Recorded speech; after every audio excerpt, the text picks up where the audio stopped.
બનાસકાંઠામાં police constable પર હુમલાનો કેસ થયો અને પોલીસે 4 આરોપીની કરી છે ધરપકડ। આરોપીઓને સાથે રાખી રીકન્સ્ટ્રક્શન પણ કરાયું છે। પાલિકાના કર્મીને છોડાવવા જતા પોલીસ પર હુમલો થયો છે। પોલીસ કર્મીને મારામારી, મોબાઈલની લૂંટ કરી હતી અને પોલીસે આરોપીને કાયદાનું ભાન પણ કરાવ્યું છે।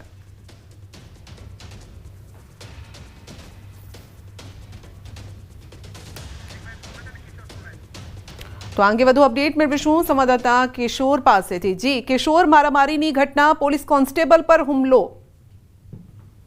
ચોક્કસથી રક્ષાબંધનના દિવસે જ્યારે નગરપાલિકાના કર્મીઓને 4 ઇસમો દ્વારા માર મારતા તેમને છોડાવવા માટે વિક્રમ ચૌધરી નામનો જે ભાભરનો પોલીસ કોન્સ્ટેબલ તે ગયો હતો, પરંતુ તેને પણ આ 4 ઇસમો દ્વારા માર મારવામાં આવ્યો હતો। પોલીસ કર્મીનો મોબાઈલ પણ લૂંટી લેવામાં આવ્યો હતો અને તે બાદ આ 4 લોકો જે છે તે ફરાર થઈ ગયા હતા। ભાભર પોલીસે ગણતરીના કલાકોમાં જ આ 4 આરોપીઓને ઝડપી પાડ્યા હતા અને 4 આરોપીઓનું આજે ભાભરની બજારો તેમજ ભાભર હાઈવે ઉપર ઘટનાનું રિકન્સ્ટ્રક્શન કરવા માટે લાવવામાં આવ્યા હતા। તે દરમિયાન આરોપીઓને ઉઠક બેઠક કરાવીને કાયદાનું ભાન પણ કરાવવામાં આવ્યું હતું। સંધ્યા જી, આપનો આભાર। લક્ઝરી કાર સાથે સ્ટન્ટ કરવો યુવકને ભારે પડ્યો છે। વડોદરામાં વાયરલ વિડીયો મામલે પોલીસે તમામને કાયદાનો પાઠ ભણાવ્યો છે અને પોલીસે નબીરાઓની અટકાયત પણ કરી છે। તમામને ઉઠક બેઠક કરી સ્ટન્ટબાજીની ભૂલ કરવા બદલ માફી માંગી છે। પોલીસે 4 કાર જપ્ત કરી છે અને કાયદેસરની કાર્યવાહી પણ હાથ ધરી છે। તો પોલીસે કાયદાનો પાઠ ભણાવ્યો છે। સ્ટન્ટ કરતા હતા આ તમામ નબીરાઓ, તો ગાડી લઈ અને રોફ જમાવતા હતા। ખુલ્લા રસ્તા પર તેઓ સ્ટન્ટ કરતા હતા। અનેક લોકોના જીવ પણ તેઓ જોખમમાં મૂકતા હતા, પરંતુ પોલીસ સુધી વાત ધ્યાને આવતા તમામ નબીરાઓને પકડી લેવાયા અને કાયદાનું તેઓને ભાન પણ કરાવ્યું છે, ઉઠક બેઠક કરાવી છે। આ સાથે જ આ પ્રકારની હરકતો તેઓ નહીં કરે તેવું પણ તેઓ પાસેથી કબૂલાતનામું પણ લેવાયું છે। એટલે કે કબૂલાયું છે કે હવેથી આ પ્રકારની હરકતો તેઓ નહીં કરે, લોકોનો જીવ જોખમમાં નહીં મૂકે। તો 3 તસવીરો આપ જોઈ રહ્યા છો। કુખ્યાતો સામે કાર્યવાહી, કારણ કે તહેવારી સિઝન આવી રહી છે, જન્માષ્ટમીનો તહેવાર આવી રહ્યો છે, 15 ઓગસ્ટ આવી રહી છે। તો બનાસકાંઠા, આ સાથે સુરત, અલગ અલગ વિસ્તારોની આ તસવીરો છે અને ત્યાં આ પ્રકારે કાયદાનું ભાન કરાવવામાં આવી રહ્યું છે।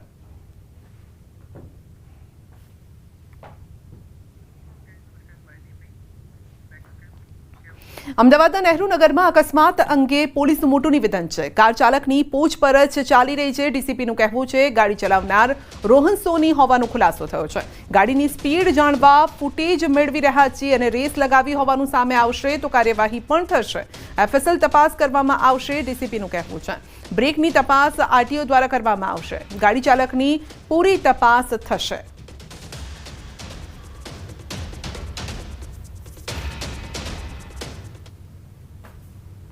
ગાડી ચલાવનાર વ્યક્તિ રોહન પરેશ કુમાર સોની એ કોલેજ કરે છે અને એ અમારા કહેવાય ને અમારી પૂછપરછમાં જ અત્યારે અમે લીધેલ છે અને એની પૂછપરછ બાદ એની અટક પણ કરીશું।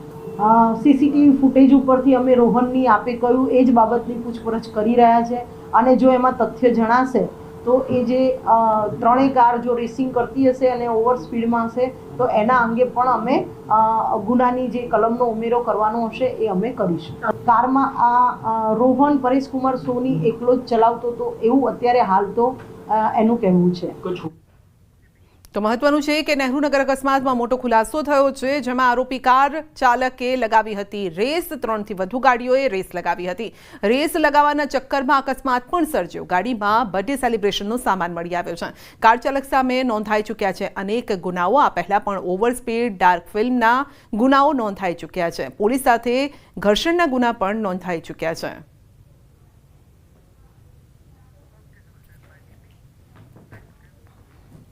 રાજકોટમાં હાઈકોર્ટની સર્કિટ બેન્ચની માંગ વધુ હવે ઉગ્ર બની રહી છે। વકીલોએ સોમવારે અદાલતના પરિસરમાં જ શંખ વગાડીને નારિયેળ વધેરીને અનોખી રીતે હાઈકોર્ટની સર્કિટ બેન્ચ સામે માંગ કરી હતી।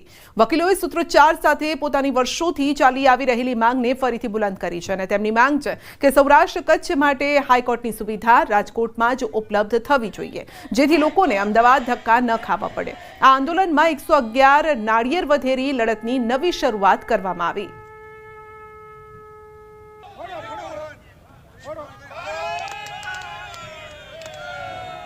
સસ્તો, ઝડપી અને સરળ ન્યાય આ સૂત્ર સાથે વર્ષોથી પરંપરાગત આ ન્યાય પ્રક્રિયા ચાલી આવે છે. સસ્તો, સરળ અને ઝડપી ન્યાય ત્યારે જ મળે કે જ્યારે સૌરાષ્ટ્રને સર્કિટ બેન્ચ મળે. 1.5 લાખથી વધુ કેસો જોવામાં આવે તો સૌરાષ્ટ્રના જ નામદાર હાઈકોર્ટમાં પેન્ડિંગ છે. તો આ ઝડપથી લોકોને ન્યાય મળી રહે એ માટેની આજની અમારી શરૂઆત છે. રાજકોટના હાઈકોર્ટની બેન્ચ મળે એને લઈને અત્યારે જે છે બાર એસોસિએશનના પૂર્વ પ્રમુખ અર્જુનભાઈ છે. અર્જુનભાઈ, શું માંગ છે આજે આપની? અમારી માંગ છે કે રાજકોટ ખાતે ગુજરાત હાઈકોર્ટની બેન્ચ આપવામાં આવે, પ્રસ્થાપિત થાય.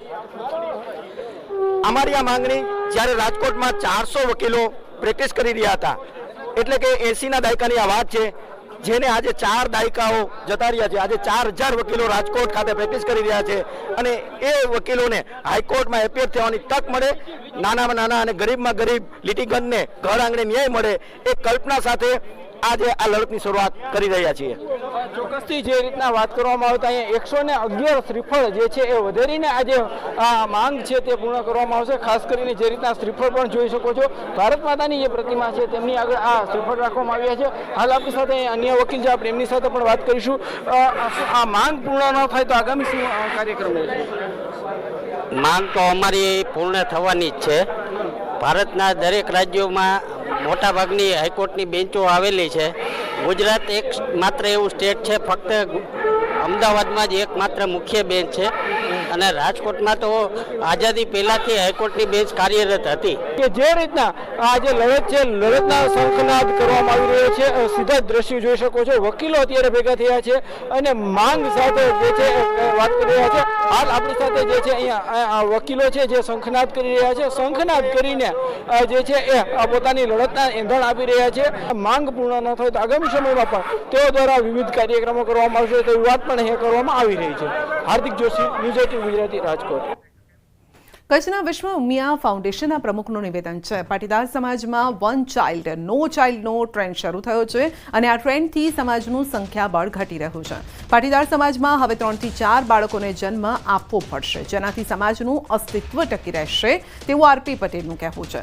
નખત્રાણામાં પાટીદાર સમાજના કાર્યક્રમમાં વિશ્વ ઉમિયા ફાઉન્ડેશનના પ્રમુખ આરપી પટેલે આ મોટું નિવેદન આપ્યું હતું અને તેઓએ કહ્યું છે કે હવે કાકા અને મામા ભાડા મળશે તેવા બોર્ડ પણ લાગશે.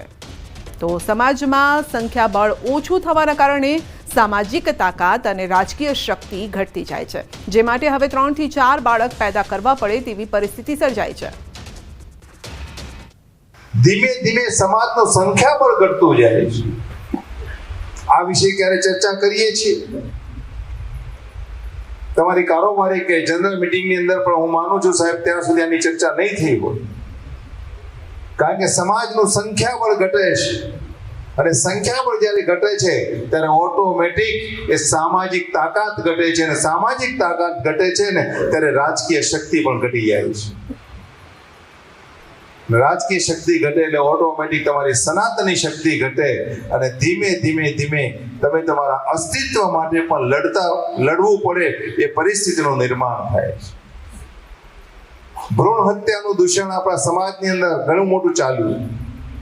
ધીમે ધીમે જાગૃત આવી તો ભ્રૂણ હત્યા બંધ થઈ તો એક નવો જે ટ્રેન્ડ જે ચાલુ થયો છે, વન ચાઇલ્ડનો ટ્રેન્ડ ચાલુ થયો. વન ચાઇલ્ડ અને ઘણા વળી પરિવારો તો જેટલા સોફિસ્ટિક બન્યા છે એની અંદર હવે નો ચાઇલ્ડનો ટ્રેન્ડ ચાલુ થયો છે. No child. ક્યાં જઈશું ને ક્યાં અટકીશું ને એ ખબર નથી પડતી. એટલે સમાજે કોઈ પણ મીટિંગની અંદર આ વાતની નોંધ અને ચર્ચા 100% લેવી પડશે કે હવે આપણા દીકરા દીકરીઓને કહેવી પડશે કે ઓછામાં ઓછા 3 થી 4 બાળકો તો જોઈશે જ. આપણા દાદાઓને યાદ કરો, 7, 8, 9 ભાઈ બહેન હતા આપણે, અને આજે પરિસ્થિતિ બદલાઈ છે. આજે ઘણાના ઘરની અંદર કાકા કહેવા વાળું કોઈ નથી, મામા કહેવા વાળું નથી, ફુવા કહેવા વાળું નથી. આવનારા દિવસો એ પણ આવી શકે કે બજારની અંદર બોર્ડ લાગતા હશે કે અહીંયા તમને ભાડેથી કાકા મળશે ને અહીંયા ભાડેથી મામા મળશે.